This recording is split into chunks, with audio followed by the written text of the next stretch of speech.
Hello, here we are in part two. I'm going to pick up right where I left off. Oh, and yes, the lighting did change from the previous screencast. I got to realizing there was some glare going on, so I turned the lights. I turned the lights down a little bit so that there's less glare. All right.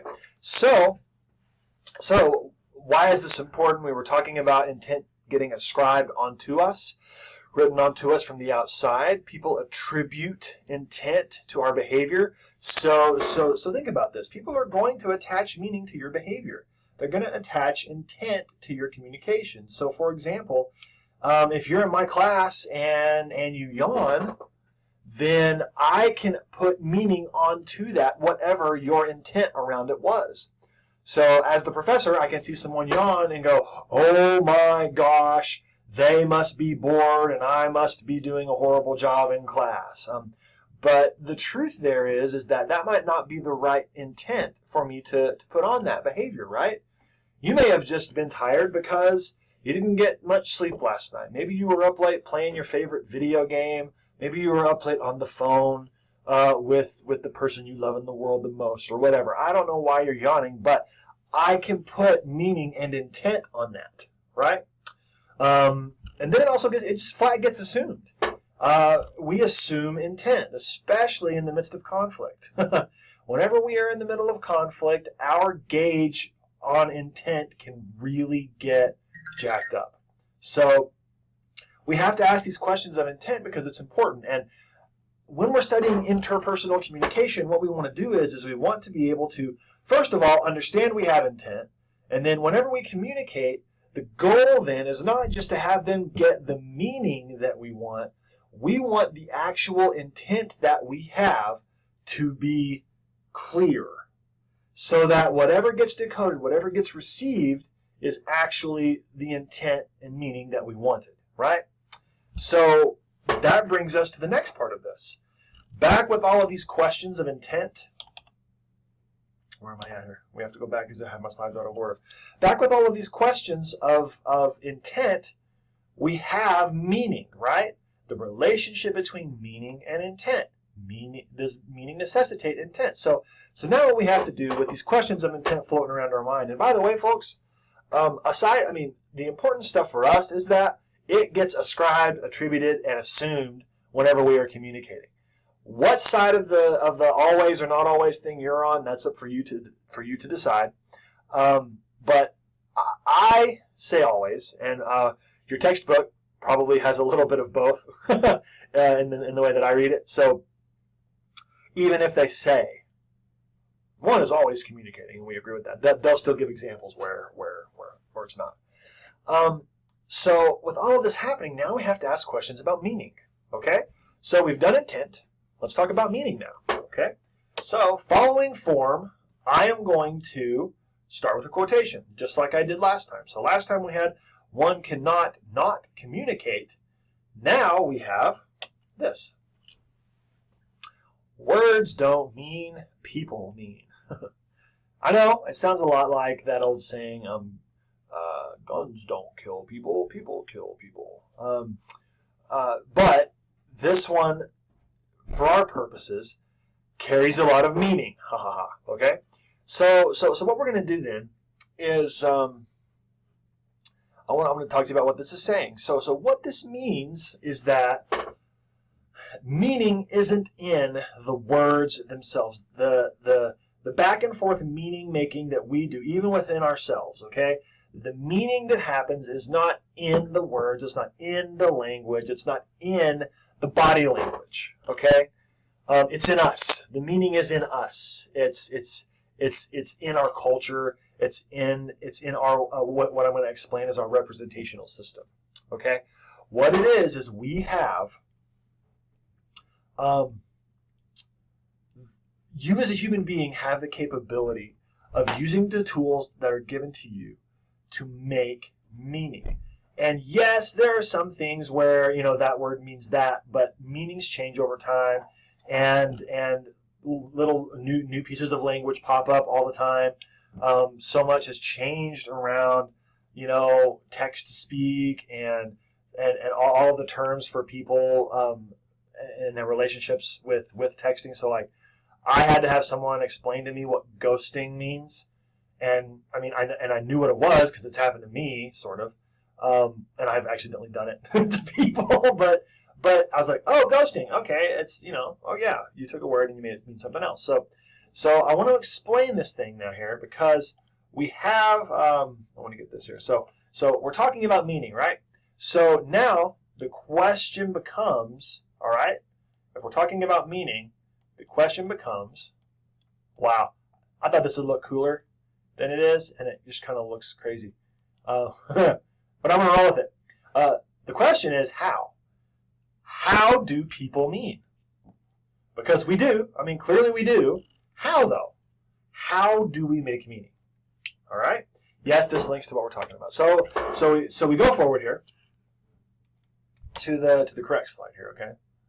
All right, here we go. So what we've got here is this notion, and I need to explain it to you. You are born into a representational system. Your culture will give you a representational system. So that's language. That's a way of being in the world. It's the way the language sounds out your face. It's the collection of sounds that you learn to put together. It's one of the reasons why there are languages that are really hard for native English speakers to learn, and it's because as a native English speaker, you were not taught to make certain sounds in your mouth. Same thing for other languages in the world. It can be really hard for people who were born and raised speaking like Japanese or Chinese to speak English or Spanish because the sounds we make on our face are not what we were taught to make. Okay? And so like you literally don't have the muscles until you build them in your face. I mean that's kind of what it comes down to. You also don't pick up the nuance of the sounds. But anyway, you have what's called a representational system, and it helps you make meaning of the world. The representational system gives you the language, it gives you the sounds, it gives you the grammar, it gives you all those rules.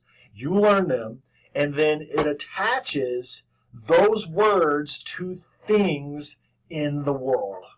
Okay?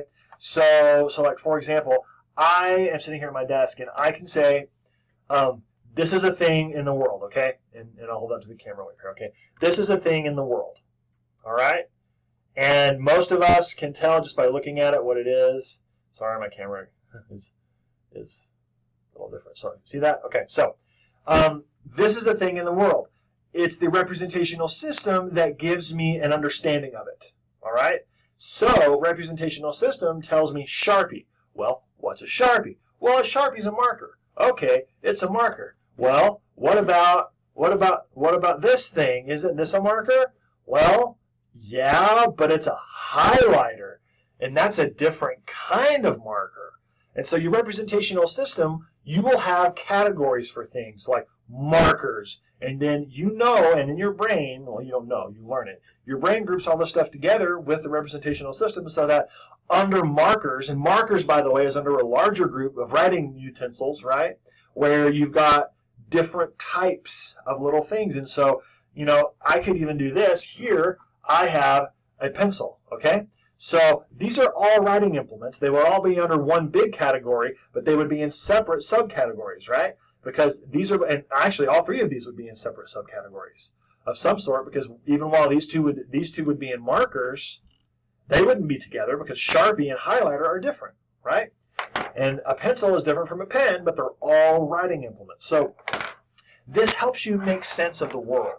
It gives you the tools to make meaning, okay?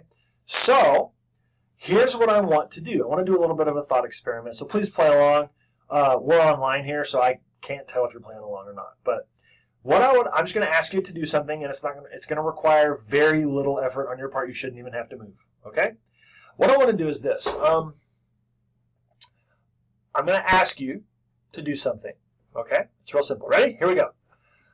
I would like for you to take a look at the nearest table. Go ahead. Take a look. I'm realizing I actually don't have a table in my office. I'm like, tables are always pretty common. Not in my office, apparently. Okay, so you took a look at the nearest table, I hope. Now, here's my question. How did you know what to look at? I mean, sorry, that's on my mouth. I didn't show you a picture. I didn't point in any certain direction, how did you know what to look at? You knew what to look at because we share a representational system. I can send the sounds table out my face, and those sounds have been attached to a thing in the world, and you knew what to look at without me even having to draw it, reference it, in any other way except say it. Look at the nearest table. Okay? You and I utilize the representational system looking for that table. In fact, we're utilizing the representational system right now. You just being able to understand what I'm saying means we are both accessing this system. Okay? So here's my next question. Okay? How did you know that that was a table? Right? How did you know? Not just how did you know what to look for, how did you know it was a table? Well, someone told you that it was a table, right? Somebody told you it was a table. So, when I said table, chances are you looked for something that looks something like this, okay? Here you have a table, right? So it's got the four legs, the flat top, it's something you can sit at and eat at. You may be sitting at one now at a Starbucks trying to not, bug too many people around you with my screencast going on here. But what happens is that thing has been attached to the words, and we have that for everything in our worlds. We have it for things like table and marker and pencil. And what's amazing about our representational system is that we have words for things that are not tangible, like justice and love and hope and faith, right? I mean, it's amazing when you think about the complexity of our meaning-making system. So let's do another thought experiment here real quickly, okay? We can all agree this is a table, right? And then, yeah, table. We can agree on that, I hope. Hopefully we can all agree that this is a chicken, right? Yeah, okay. So here we have a table and a chicken, okay? So let's just pretend that Brandon grows up in a household where his parents teach him everything in the representational system they're supposed to. Everything lines up like it should, okay? Except for one thing. We're going to pretend to have a sense of humor and try to just do one switcheroo, all right? Now, by the way, don't do this. It's actually technically child abuse. Don't do this, okay? But let's just say in my house growing up, Brandon calls this table a chicken and a chicken the table. One switcheroo. Everything else is normal, okay? So Brandon, growing up, likes to put a blanket over the chicken and play under a chicken fort. Brandon likes to sit at the chicken and eat some table. Brandon loves his table nuggets and French fries, okay? Does it change the form or function of either of these items? No, it does not. No, it doesn't. This is still a flat with four legs. This is still a bird. But it changes my meaning. It changes the way I understand it. It changes the way I interact with the world. So that works fine, right? Until little Brandon, cute as the Dickens, puts on his backpack and his Velcro sneakers and heads to his first day of preschool and or kindergarten, right? And little Brandon walks into the room and the teacher says, "Hey, Brandon, why don't you take a seat at one of the tables?" Brandon, in a room full of tables, is not going to see a table. I'm going to walk around and I'm going to be looking for my version of table, right? So that teacher is going to notice that I'm not listening to what is being said and say, "Hey, Brandon, you need to sit down at one of the tables." And little Brandon, because his whole world is set by these meaning structures, is going to be a little bit indignant. And he's going to say, "I don't see one." And the teacher's going to say, "The room's full of them." And he's going to say, "No, it's not. Because I know what a table is." And it's going to take a little bit, but Brandon and that teacher are going to have to line up what's called their shared conceptual map. That's why you can't switch tables and chickens, and why you can't switch. I can, but I shouldn't. I can't call this a pencil and call this a pen. Okay? We have to have what's called a shared conceptual map for us to create shared meaning. Okay? We're almost done here. I'll see you in part 3.